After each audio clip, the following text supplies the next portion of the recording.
our direct action as a country of challenging Israel's war in Gaza has caused significant displeasure among the friends of Israel.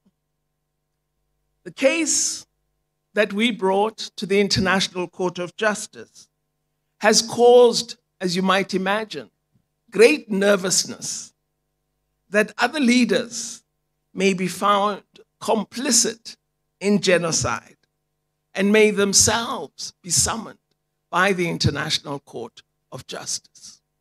Because if you are complicit in genocide, you have to face the court as well. I don't know whether you would like to be told by the United States of America who your friends should be, what your policy should be, or how you conduct your affairs. I prefer a different country. Our Constitution drew on our Freedom Charter as a source for democratic human rights.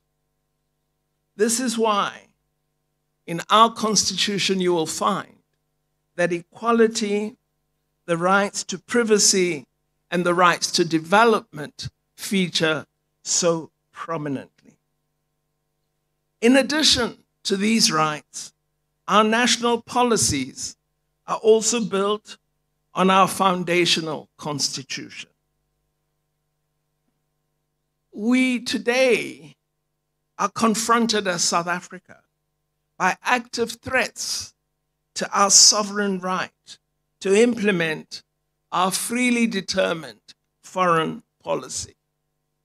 The most powerful country in the world is angered at South Africa's insistence that foreign policy should be guided by national interest, certainly, but national interest conjoined with progressive human rights values and principles.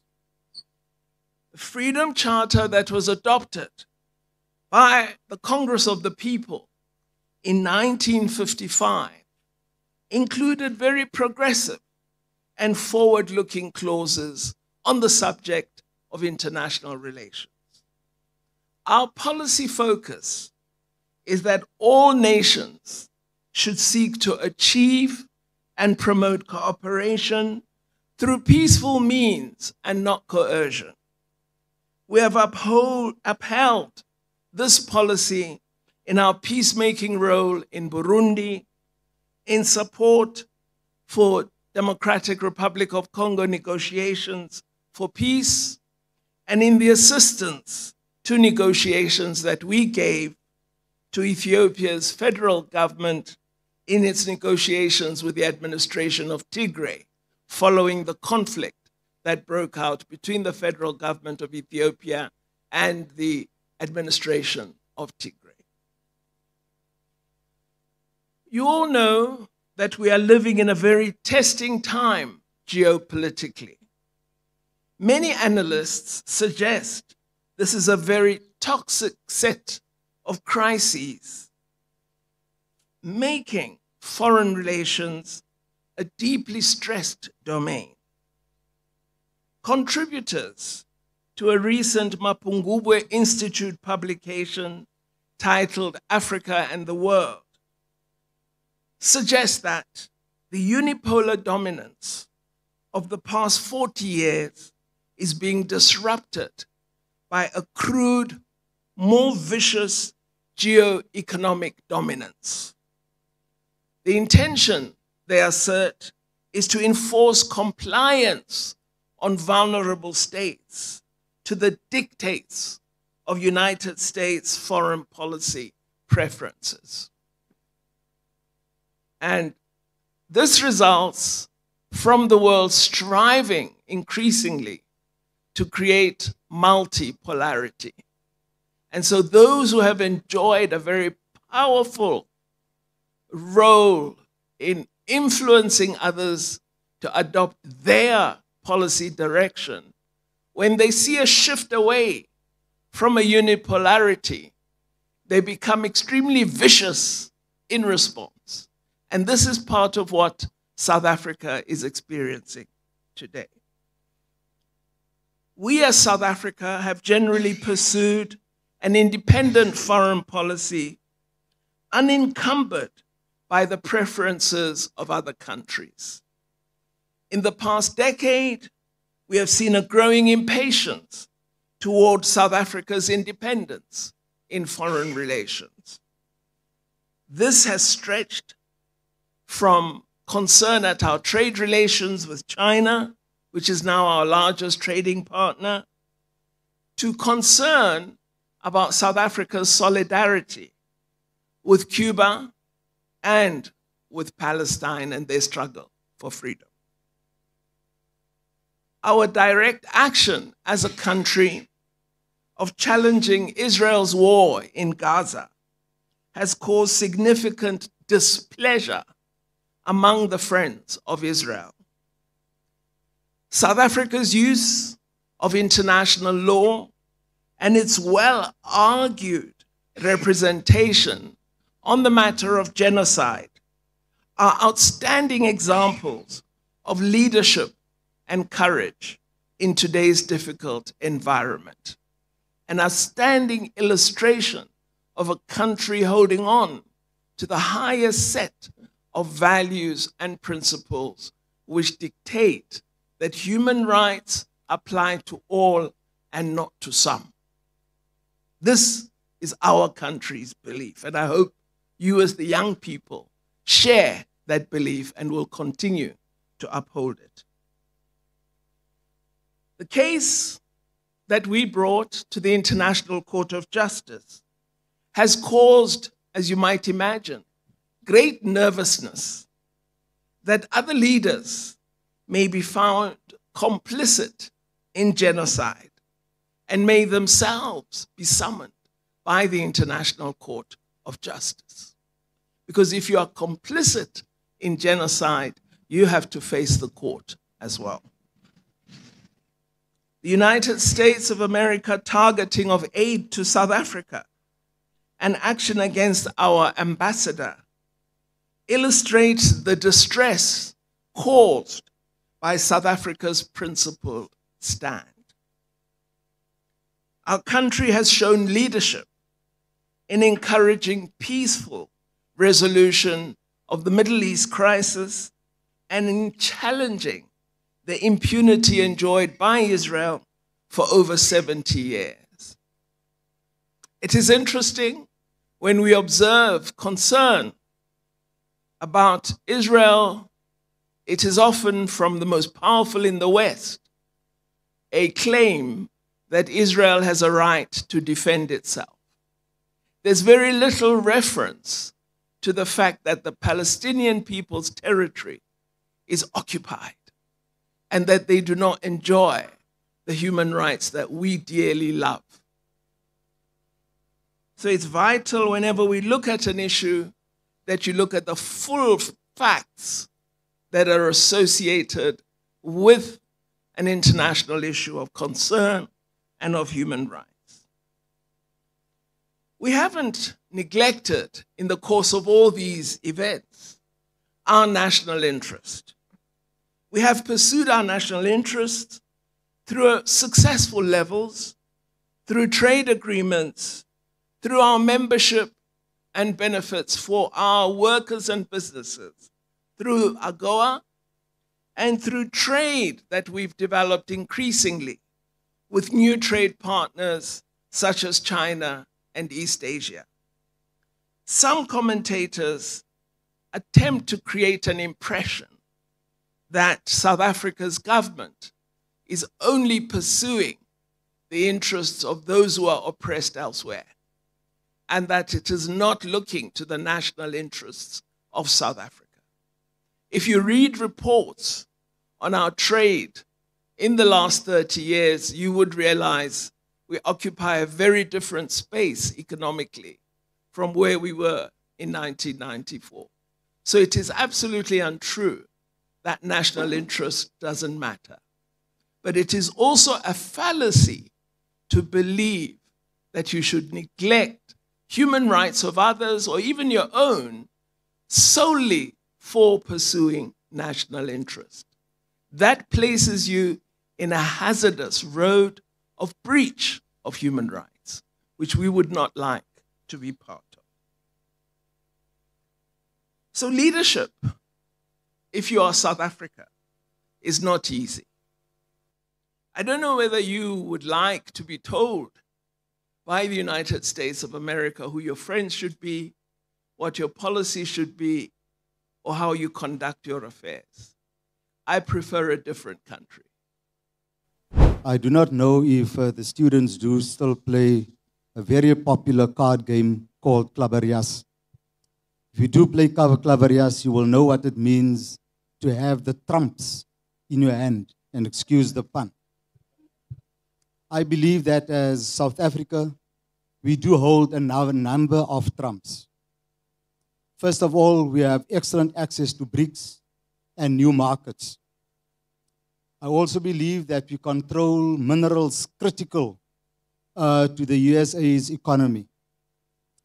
We also have the ability to control important trade routes, and therefore we can impact on their value chains and the distribution of their goods. Question, both to Professor Pandor and also to Mr. Biko. Should we not call out Trump? Should we not call his bluff, as what President Traore and others have done? Should we not actively promote the de-dollarization? Trump has kicked us, and now he wants to decide how we must respond. Possibly, in the words of Biko, self-mitigation through self-reliance is what we should be striving for. Thank you. Well, on the question of government appeasing the United States, I think all evidence indicates the opposite. The government has thus far stood their ground on issues of principle, and I think it's important that we support them in that regard. I haven't heard Mr. Trump on self-reliance. What I hear him saying is America should be great again, which means more exploitation of others rather than building a better world. If we were promoting self-reliance, we would see more wealthy countries investing in positive goals and programs, such as the United Nations Sustainable Development Goals, which require significant funding. If there was promotion of self-reliance, we wouldn't be denying AIDS and HIV infected persons no access to proper treatment, and thus assigning a death sentence to them. That is not self-reliance. It's selfishness, it's murder, and it's a real tragedy for many countries on the African continent. On the subject of leadership, I agree. I believe we need improved leadership. I think we need leadership of integrity, we need honesty, and we need competence. I sometimes marvel at the people that we choose and the ones we discard. So I do think, yes, indeed.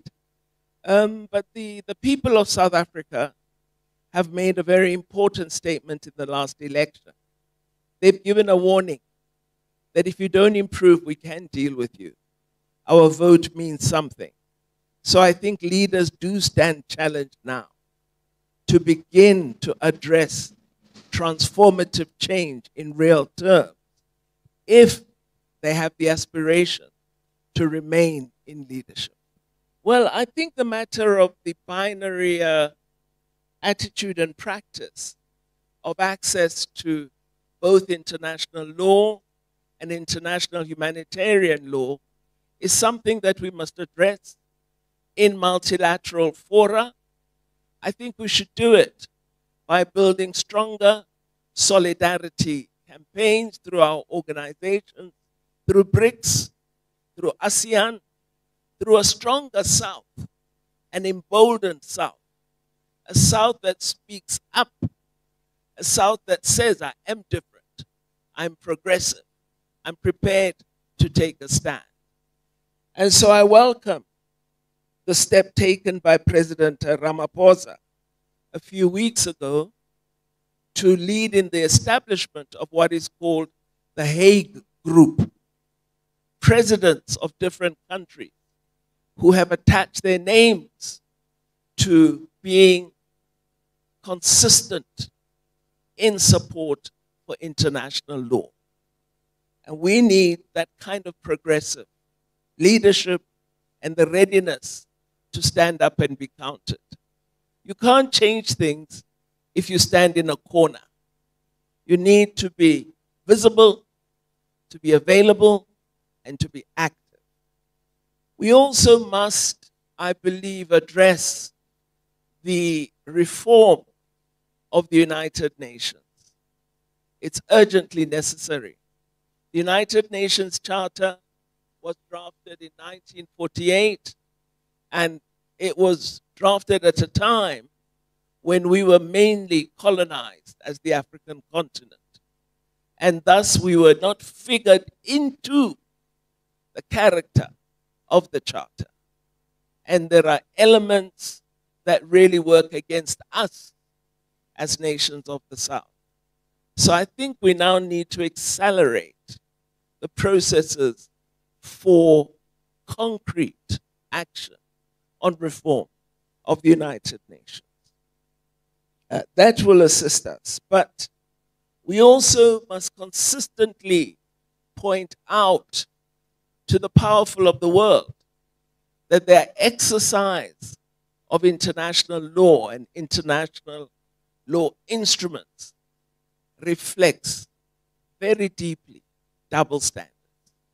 We shouldn't be afraid to say it. A journalist asking me a question in an interview in the UK said to me, you always speak about support and solidarity for the Palestinian people. And he said, and yet, you know, we as Germans, many of us supported South Africa in the struggle against apartheid as civil society formations. Why are you not supportive of the people of Ukraine? I said, no, I'm not against the people of Ukraine, but I don't see anybody giving arms to the people of Palestine. And you, although you supported our struggle, you didn't give us arms. So you practice a double standard, depending on color, on geography, on status.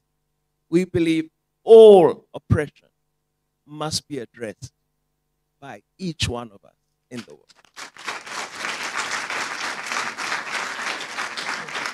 And so in conclusion, I agree with the gentleman in the green t-shirt that indeed we must use our advantages, a stronger BRICS, a beneficiation of our minerals, which this province can play a very important role in, greater use of science, and particularly big data science because of SKA being in this province. This province should mark itself as a digital province because of the science capacity located here. That should be the key focus of this institution, that we look at digital skills, we look at science, we look at research, we look at computation, because this is the value that we have. And then, of course, mining, critically important, and manufacturing and industrial capacity with respect to minerals that are found in this province. And of course, ASEAN, huge population, great opportunity for increased trade.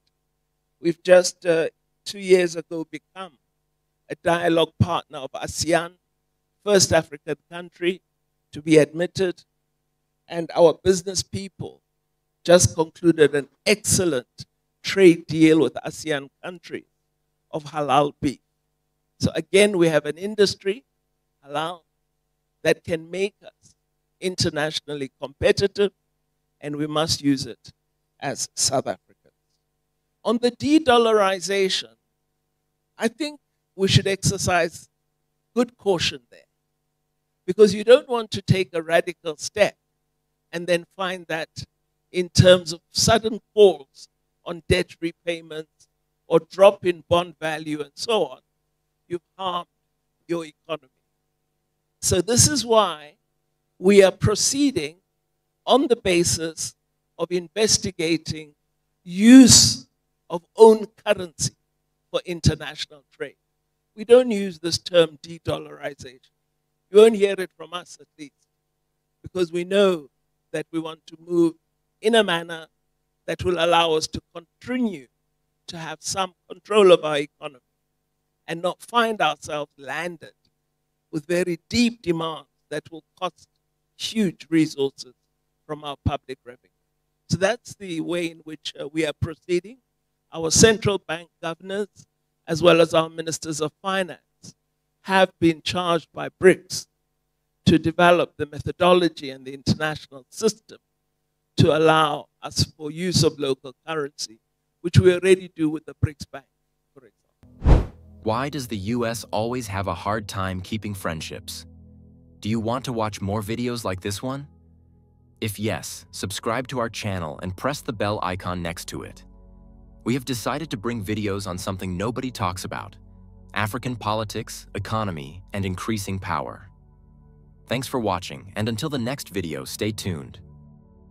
Tell us what you think in the comment section. Like and share the video, and subscribe so that you don't miss any of our African videos. It's the best way to support us.